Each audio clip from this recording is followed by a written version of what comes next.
promotions and publicity, and that's sort of what I do. And the things that drive him crazy in life don't bother me one little bit. And on the flip side, the things that send me off like in a mercurial Axl Rose, I'm going to burn the place down. He's like, but I don't understand why you're so upset over this. I'm like, really? So like we have this like very cool yin and yang, and it's very much like mom and dad here. So the boys know downstairs, depending on what they need and what they want, which one of us to go to for it, right? So we do probably, I would say, like out of all the partners in this city, we probably have the best relationship, and the unfortunate part is that we were almost no longer friends.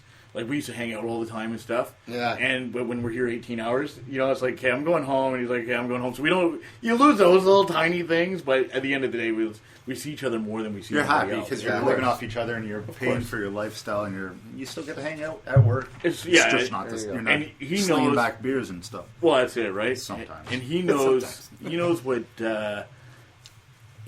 basically where my strengths are, and he knows where my weaknesses are. He actually jokes around because, sometimes I, depending on how little sleep I have, I'm a little crusty or whatever. He says he just walks around with a fire hose putting out the fires, and I start with different suppliers and stuff like that. That's good to have that.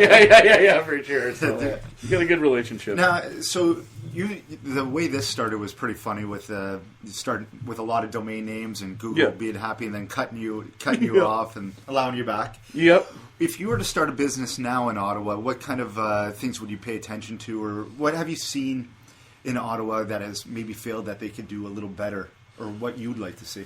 So, at the end of the day, too, I'm a consumer, right? Yeah, so I run my business, and I run my business in a way that I would want to be treated. It's like anything else, right? Treat people the way you want to be treated. And keep in mind, too, just sort of touching, I was going to mention one thing earlier, too, it's sort of along the same thing. People, they want to own their own business, and I don't want a boss and so on. Well, the problem is I actually have 2,000 bosses. Exactly. Because, if you picture in your mind, so the typical flow chart of how work works, you've got the owner, CEO, president, whatever, and then you got your vice presidents and managers and then lower staff below, and it's sort of like this triangle. But the thing is, though, it should be flipped upside down into almost like a funnel where it's like up at the top, you've got your customers, and then your managers, and then your and then the guy who owns it or the girl who owns it at the bottom is actually the one at the top. So when I go out somewhere, all I want at the end of the day is customer service. That's all that I want. I want somebody. I don't want to hear it's in aisle 73 and you've got to go and so where 73? Last night, same thing happened. I was at a store. I was looking for something in particular, and the guy said, "I don't know, man. Try aisle 3 or 4." I'm like, awesome. How do you? I have a problem. I'm the same way. How do you react when you do get service that's as poor like that? Do you ever feel the need to let them know like something could be better, or do you just let it go? Why this is still failing here? Like they could be doing so much. Sure, but it's not. I don't think it's that person's fault. Yeah. So if I look at it like yesterday when I was at that store, I look at it saying this person's getting a paycheck, and nobody should really ever go to a job for a paycheck. You should be there because you like it and you want to do it, and so on and so forth. And I look at it from a management standpoint of they should be told, look, this is. And the boys downstairs, if you ask anyone of the boys downstairs, this isn't a job for them. So we worked, I won't tell you exactly how many hours straight. So I'm just joking. So we worked X amount of hours straight, and so what happened was, I looked at one of the young guys. He's like 19 years old. Him and I were both leaning up against the wall downstairs. I mean, to spit on your computer there, jeez. So. And I said, "You okay?" And he's like, "Oh yeah, man, I'm okay." He goes, "I love this. I love it." I'm saying, "You just telling yourself this right now?" He's like, "No.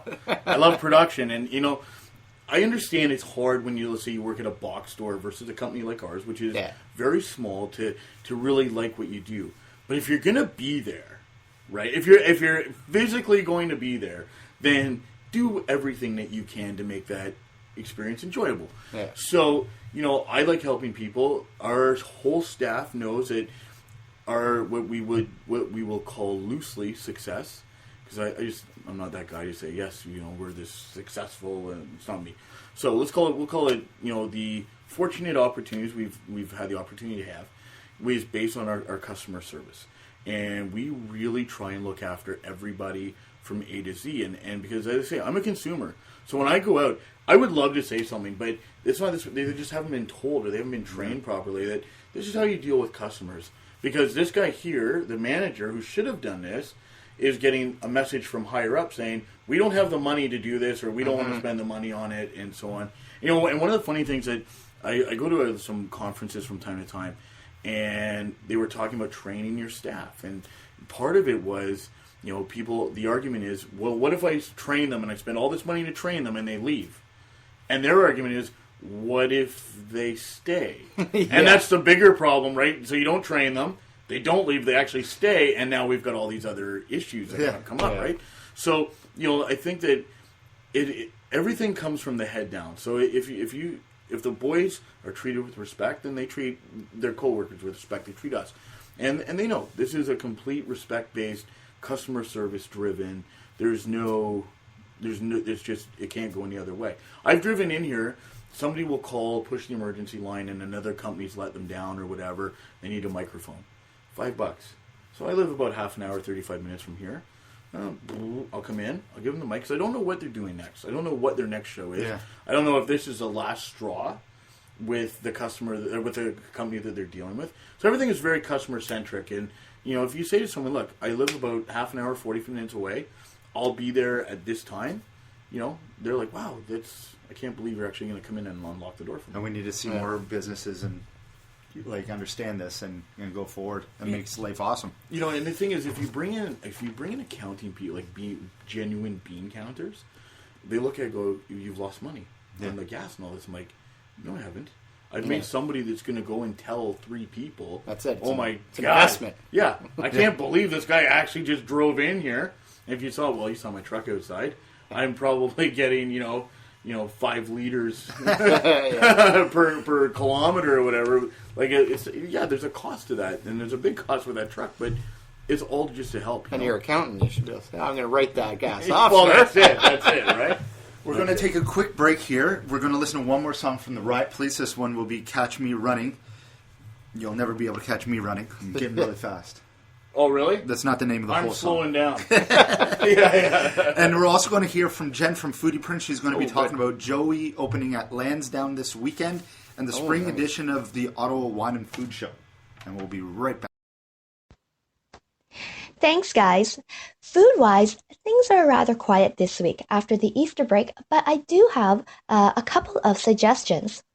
This Saturday, Joey, the latest restaurant offering at Lansdowne Park, officially opens its doors to the public for dinner starting at 5 p.m. Joey is a national chain billing itself as the best in premium casual dining since 1992. And with locations in BC, Alberta, Manitoba, Ontario, and Washington State, Joey hopes to win over Ottawa diners with their globally inspired menu, wines and handcrafted cocktails. Now, as of this morning at 9 a.m., I have to say that looking at their menu listed on their website, I think it seems rather incomplete, because comparing their menu to their other locations, I don't see anything from their sushi bar, which they're supposed to be known for, and options for their appetizers, sandwiches, and mains. It seems rather bare. Now, hopefully, though, their website will be updated in the coming days. On the bright side, though, if you're looking for gluten-free and vegetarian dishes, this could be a new dining option for you. Open for lunch and dinner 7 days a week, Joey is located at 825 Exhibition Way. So if you find yourself in the Glebe Lansdowne area this weekend and decide to dine there, feel free to tweet me at Foodie Prince and let me know what you think. For more information, visit www.joeyrestaurants.com. All right, Nick and Andrew, here is my second suggestion. I know it doesn't feel like spring yet, especially if you woke up to a snow-covered roof this morning like I did, but the organizers behind the Ottawa Wine and Food Festival are really hoping to get people excited for the start of a new food season by savoring, sipping, and tiptoeing their way through tulips. The second annual edition of Eat, Drink, Spring is on Friday, April 17th from 4 p.m. to 11 p.m.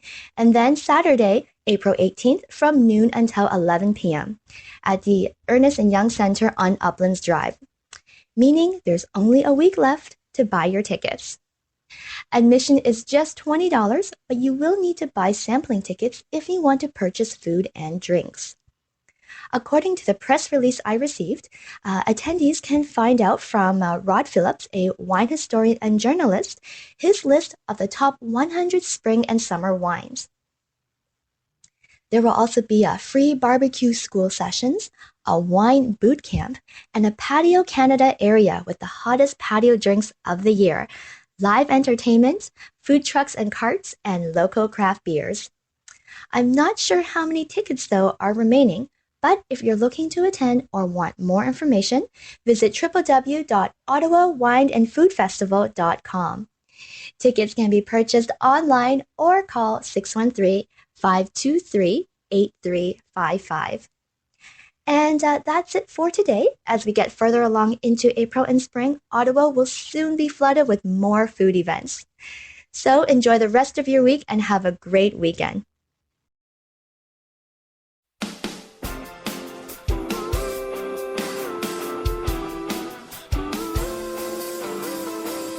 Pull faster off for the feeling, love rushing, my heart is beating.